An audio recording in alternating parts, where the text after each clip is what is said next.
Well, I'm sorry for doing something apparently it's well worn. Now that now that I chose the video topic, it looks like there's so many other videos you can watch. Thanks for watching mine.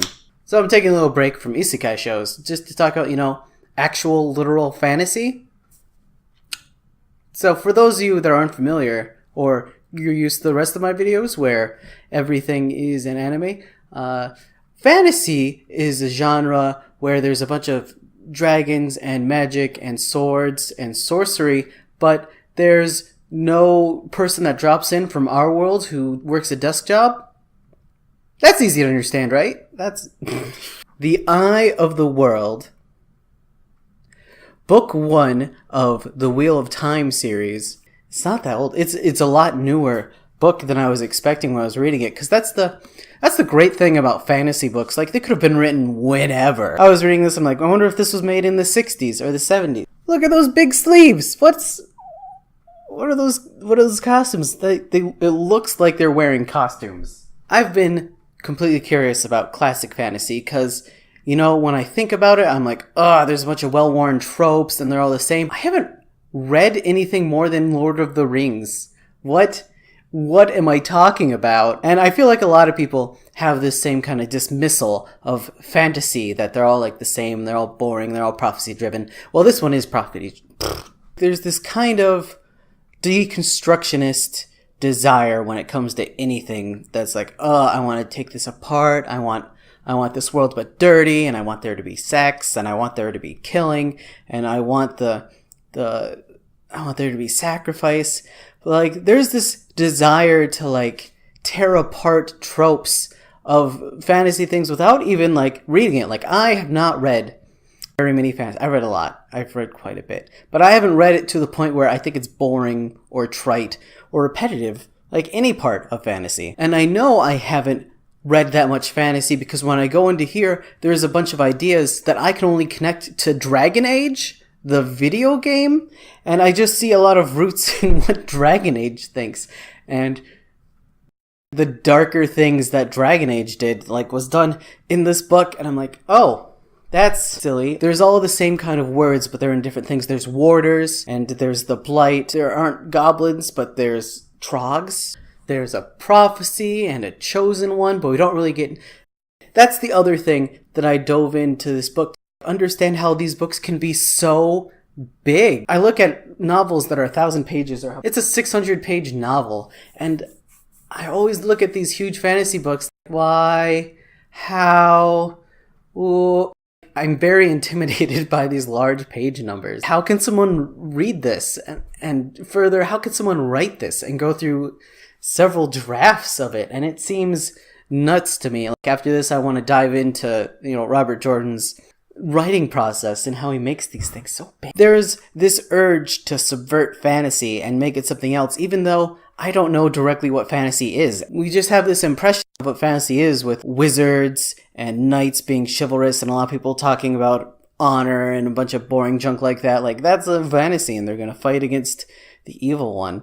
And kind of, that is what this novel does, but also there's a lot of people in the middle. I feel like the biggest part of a lot of fantasy novels, and the Wheel of Time in particular, is this map. So this is the continent in the Wheel of Time. And you can really feel like all the research and stuff and all the imagination that's been put into developing this world and the people in different lands. All of the little lines on there are different countries with different social things that have all been imagined, and they're tied together by these people running. And this is kind of, I'm gonna say classic, but when I say classic, understand that I also don't understand what that means. It's such a travel genre where half of the majority of the book is getting from one place to another, and you're waiting for them to get to a location so that things can happen. But things are happening all along, informing you about the world and the people, and you see the different kinds of prejudices that are carried by people in these worlds. And it is subversive in several ways, where, first of all, magic casters are demonized and thought to be evil and not trusted because they're all women.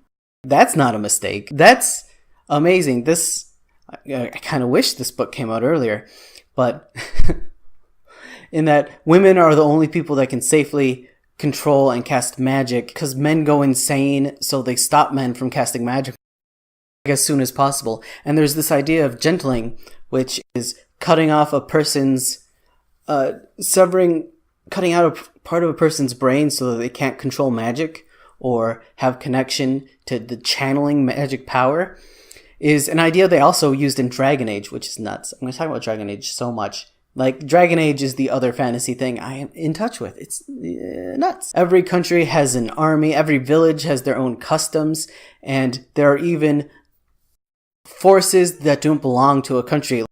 The women that can cast magic are called Aes Sedai, and they seem to be their own little independent force that goes around and just does whatever they want because they're the ones that can cast magic. Even within the Aes Sedai, there are different customs. And once you get to book 2, there are other continents that keep their magical women completely separate and treat them completely separately in how they deal with this problem. It's amazing that I even phrase it as women casting magic and having power that men don't have as a problem. Look at me. Look at how much my head is in this book. The whole basis of the universe is this wheel of time, which I want to get into that for a second. It's not a wheel like a clock gear, but it's a wheel as in a weaving. I thought the wheel only makes the string together. It spins the strings. But I guess because they also talk about like a tapestry and weaving it together. Anyway, that's the whole idea, that every aspect of society is another string, and how they connect together and how they form the whole overall picture for how time and reality exists is this idea that's on everyone's mind and like in all of their prayers. Like the wheel weaves as the wheel wills is what people are all about. And in several ways, I feel like this is a major part of the writing process. Like you have all these strings of the male characters, prejudices, countries, magic, and what makes a different fantasy story is how those threads are woven together, how those threads connect to one another in order to tell your overall story. And so many writers do this because they have this idea and then they let it out and they let it flow. I think it's amazing because I have never read the generic fantasy story. There's always a twist. There's always some kind of thought process. Like even Lord of the Rings is subversive. Lord of the Rings is like the first, and it took several little aspects from Norse mythology and different monsters and ideas and transformed them and put in elves, which before then elves were just like Keebler things that helped widows or tricked them. But then he takes them and he makes them nations, and he forges these things that we think of as typical fantasy, but that fantasy in itself is subverted by the hobbits, who are the meekest and lowly and most humble of the species, having to do the most important task. And that is what makes the world the kind of sacrifice that makes the future possible, which is what the Lord of the Rings is all about. That in itself is a pretty subversive thing. Frodo isn't part of a prophecy. Like, there's lots of prophecy about the Dark One returning, unless you destroy the ring, right? But there's nothing about hobbits having to do it. There's nothing about a single person being chosen. That is subversive in a way. And then even the magic in Lord of the Rings isn't really magic. They don't make a big deal about it. It's like shining light or mind tricks, and it's very seldom force lightning. The characters in this book are all you get only 2 or 3 characters, but you get set on what their prejudices, and you can catch on pretty quickly. But at times it feels like it's too long. Why are you spending so much time in the starting village? You're like, okay, this is the starting village. It's gonna get attacked, and then our heroes are gonna leave and go off and have their adventure. And you're like, yeah, you're waiting for this to happen. Why are they going through this naive person? And why do they make a big deal about all 3 of these boys? It's just going to be one of them. Why is this girl nagging them? You're like, this cast is so big, and I'm just waiting for half of them to get wiped out, but then they don't. And then all of the people they spent a lot of time on in the village go on the adventure together. And I'm like, oh, all of these people mattered. Who knew? Robert Jordan did. Like, oh. So the cast of characters is huge, and at one point they get broken up in the book, and then you feel the danger that was following them all as a group is now following every one of them individually, and it just, it feels great. It's a pretty great start to a story. I was reading it, and I kept waiting for parts to be over. I think it was my fault in my mindset, but I'm like, I'm waiting for this village to get attacked. I'm waiting for these people to travel to the place so they can find out what's happening. About chapter 33, I think, I'm like, oh, these people are not going to make it to their destination. They are not going to go there. This is the story. This is the book, them trying to get to this spot. So you feel the stakes all along and building, but you're not quite ready for how big the stakes will be by the end, because you think you're just going to get to a place and they're going to learn about something that goes through the whole rest of the series. But instead, there is a confrontation, and the book does kind of wrap up its story in a pretty satisfying way, where you're like, oh, we're done. We did it. Cool. I was really afraid that this would just be a starter book and like you have to find out what happens in the next book, but it does have a pretty wrapped up ending. I think I would have enjoyed the book more if I would have just accepted it for what it is, for the traveling that is involved in the fantasy book that it does embrace. Oh, also, Saga has a fantastic illustration of novels and narrative in that presenting a rule, but then you break the rule to go on an adventure. And this is so much what Wheel of Time does. You hear several things, oh man, if you go here, it's bad, and then they do it. And you're like, oh, the worst case scenario is going to happen. We're going to see that. Almost no danger that is avoided, and it's kind of great. I feel like that's like what it should be. And there's never the video game thing where like, oh, the road is blocked, we'll have to go around just to open up this door, but every obstacle that is taken is a choice, and then there's progression, and there's no like backpedaling to it, and that feels really great. That feels really nice in a book. I think I just have so much emotional baggage left over from video games and anime. It's nuts. It's nuts. So there's women in a variety of locations in this book. There's women that are soldiers. There's women that are monarchs. There's women who cast spells, there's women that direct villages, and every village seems to have a circle of women that run it, so women are very well used in this fantasy book. There's not different archetypes that come out. Sure, there are a bunch of soldiers. Sure, there are a bunch of soldiers. Sure, there are a bunch of soldiers. Soldiers are strong and men want to fight, but then there are also men that are cowardly and men that are just looking after themselves, and men that are willing to help out a youth and find ways of getting past problems that aren't fighting or threatening, but they pay and they bribe, and you feel like there's a real consequence to violence. I really like that. Women have wise phrases and excellent skills and fight with each other. There's a lot of bickering. Like, there's a race thing. Like, they haven't gotten into any kind of slavery yet, but so far there is a boy that doesn't look like any of the other villagers, and they just accept him as one of the village, even though like he looks clearly different. And I'm like, oh no, you're from another land. You're another people. You're black. There's not that. There's just this person's here, and that's not special. The other special fantasy thing is an ogier. It's like a really tall dog person. I haven't seen that in any other fantasy things like reproductive, so I don't know if that's just there, but really tall things. They're like dogs, and they remind me of Ents in the way that they regard time, because they're very old, and those seem to be like the two races. There's several races of men, and then there's ogier, and then of course there's the minions of the evil one that don't have a single look, because they look like a hodgepodge of threatening animals like bears, and they have beaks, and some of them have hooves. So I guess it might be lacking in the fantasy races, but to me, it is a bit better than fantasy worlds where there are all these different races of people, but you only ever see humans most of the time. Or elves and Shannara. Shannara's a weird one. Shannara's like half on my mind, but like half don't care. These are a bunch of really big fantasy books, and I'm really interested in how they weave together. So I've started reading this one. I'm going to pick up a couple more fantasy books to really understand the genre and how they can be so big and long. And I feel like I got into a little before, but these are really long books. Like, you get to hear about like people's mornings and what they had for breakfast and what they ate and where they're sleeping and different sleeping conditions and the names of horses and those horses' personalities and who goes on what horse.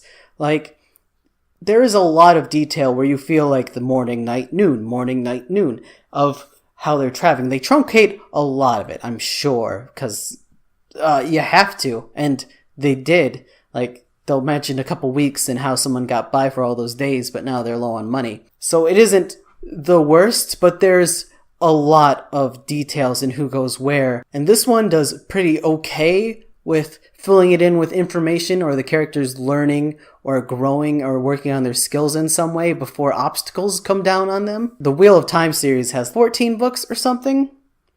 Yeah, it's something like ridiculous like that. And they're all this long. When I started reading the second book, the prologue, I passed through it. I skipped a lot of it because I get it. There's an evil one. He's on the scene. To get through these books, to get the thing started, because I think I can get started on a series if I'm able to just rip off the band-aid quickly. So get the audiobook for the first 2 or 3. The second one, the audiobook, it's a half an hour long of intro. And like, no, I don't. It's half an hour long of new characters who I kind of don't care about yet. And just, I want to get to these other characters. I want to get to the story. I have actually sought out a guide to read this series. I had a friend recommend the things that I can skip and what I really need to know to go forward. And I don't know how I feel about that overall. Because on one side, there's this dichotomy I feel in people that read books where some people, like, let's say Frankenstein. Frankenstein is a horror genre. It's Halloween, I can bring it up. Where it's very ethereal and very psychological in what makes us human and what this guy is thinking and feeling and what these people think and feel. And everyone gets several long soliloquies where they can talk about life, and it's very poetic and beautiful and disturbing in a way, which is why it's great. But then there are some people that think that's hella boring and want things to happen.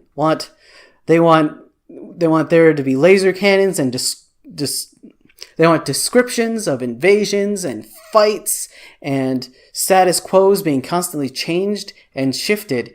And I feel like there's room for both, but it's something that like you have to think about when approaching it. Like, Frankenstein is a great book. It is the 200th anniversary of Frankenstein. And this week in Iowa City, Iowa, they're going through their book festival, and someone will be reading Frankenstein all day. Was that today? Oh, it was Wednesday. Yesterday on Wednesday, they read from 9 a.m. to 6 p.m., or until they finished the book, they would be reading all of Mary Shelley's Frankenstein. Woo! Happy 200 years! So there's several books in the middle of the series, I think like 7 and 8, of the Wheel of Time, where nothing happens, but I haven't read them, so I don't know if it's that nothing happens or just nothing happens as far as battles and magic and plot points that will come up later. So I'm going to bounce that question to you. How do you feel about reading these giant epics? And what do you think makes a good book? Is something psychological, something symbolic, what like drives you to it?